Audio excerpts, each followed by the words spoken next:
भड़काऊ भाषण दे सकते, अब आम खास ग्राउंड में जरा खुल के बोल सकते। नरेंद्र मोदी की गवर्नमेंट ने कॉन्स्टिट्यूशन डे मनाया, बाबा साहिब अम्बेडकर को बोला कि ये कॉन्स्टिट्यूशन बनाए, बहुत अच्छी बात है, सही बात है। मगर मेरा मानना अजीज दोस्तों, जब हिंदुस्तान को आजादी मिली और आजादी मिलने के बाद जब दस्तूर बनाने के लिए कमेटी बनाई गई और यहां पर एक बड़ी तादाद में नौजवान हैं, नौजवानों में आपको बताना चाह रहा हूं कि बाबा साहिब अम्बेडकर के साथ सादुल्ला साहब और नवाजुद्दीन साहब भी साथ थे। हमारे नौजवानों को फिल्म स्टार की जिंदगियों की कहानियां मालूम, हमारे नौजवानों को फिल्म स्टार कौन से रंग की टी शर्ट पहना था मालूम, हमारे नौजवानों को फिल्म स्टार के नापाक नगमे उनको मालूम। मगर नौजवानों, क्या तुमको मालूम कि बाबा साहब अम्बेडकर के साथ सादुल्ला और नवाजुद्दीन भी उस कमेटी के मेंबर थे। याद रखो इन दोनों नामों को, क्योंकि कल के दिन जब आरएसएस और बीजेपी संघ परिवार के लोग बोलेंगे ये मुल्क हमारा है तेरा नहीं है, तो बोलना ये कॉन्स्टिट्यूशन बनाते वक्त तुम्हारे अब्बा नहीं थे, हमारे अब्बा थे।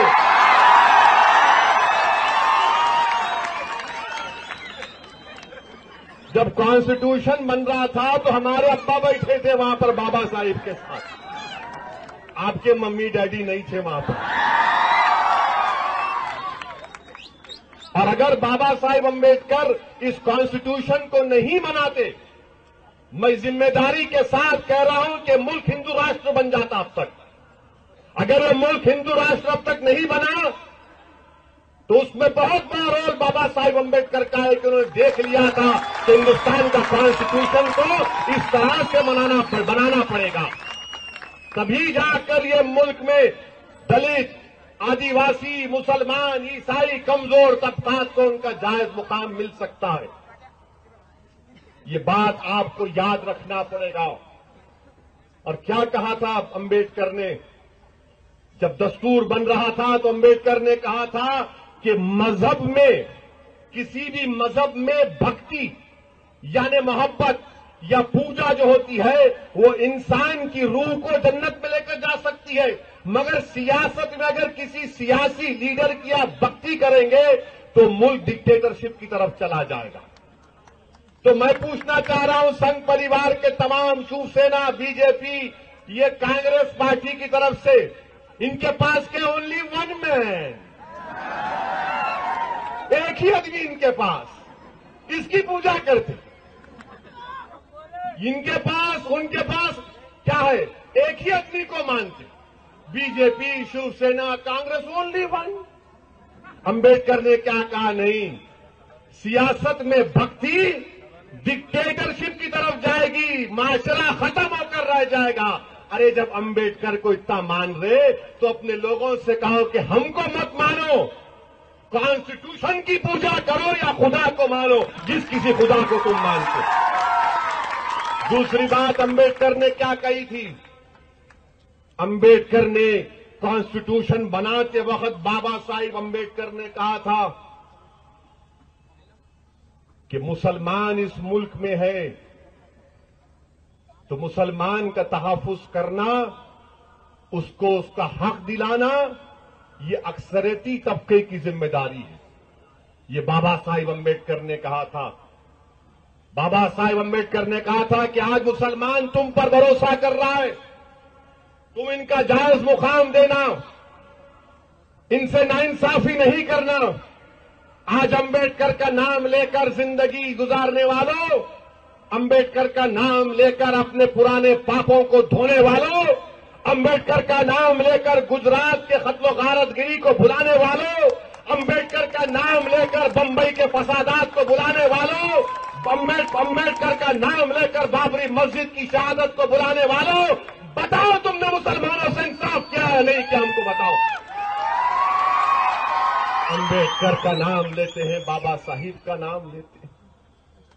अरे ये लोग अम्बेडकर का नाम जब देते हैं तो पार्लियामेंट में मेरी तकरीर के बाद 3-4 कांग्रेस और बीजेपी के लोग आके बोले, अच्छी तकरीर करे तुम हमेशा की तरह।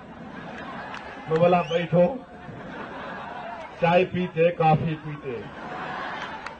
बोले नहीं नहीं तुम अच्छा बोलते भाई, मगर बोलते बोलते कुछ हो जाता तुम्हारा। बोला बैठो जरा। बोला एक बात मेरे को बताओ, तुम दोनों से पूछ रहा हूं मैं, अंबेडकर तुम्हारा हीरो है? बोले अरे बाबा साहिब हमारा हीरो है। मिला अच्छा, किसी ने कहा हमने ऐसा किया। मैंने कहा ठीक है। मिला एक मेरे को बात बताओ, कांग्रेस के एमपी बैठे थे, मिला आपने 2 इलेक्शन अंबेडकर को हराया, जब आपको शर्म नहीं आई? 2 इलेक्शन अंबेडकर को हराए।